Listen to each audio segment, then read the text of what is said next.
Topic সেন্টেন্সটা কাকে বলে? রাইটিং এ আমাদের লিখতে গেলে টপিক সেন্টেন্স লিখতে হবে, অথবা যে কোনো প্যারাগ্রাফে একটা টপিক সেন্টেন্স থাকে রিডিং এর ক্ষেত্রে। টপিক সেন্টেন্সটা কাকে বলে কে কে জানে দেখি, কেউ কি জানে কিনা? যারা যারা জানেন টপিক সেন্টেন্সটা কাকে বলে লিখেন। এই টপিক সেন্টেন্সটা সব জায়গাতেই থাকে, রিডিং এ থাকে, প্রতিটা প্যারাগ্রাফে একটা টপিক সেন্টেন্স থাকবেই থাকবে। এটা হচ্ছে নেচার, প্যারাগ্রাফ হতে গেলে একটা টপিক সেন্টেন্স লাগবে।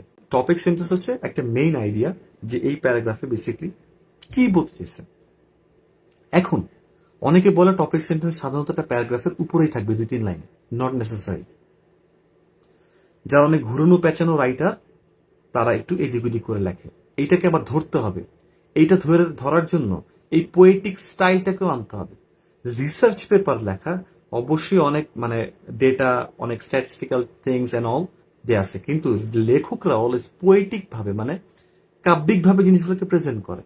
এই পোয়েটিক ধাঁচটা ধরার জন্যই আমি কিন্তু বেসিক্যালি আমাদের স্টুডেন্টদেরকে একটা জিনিস করি, সেটা আপনাদের সাথে শেয়ার করতেছি।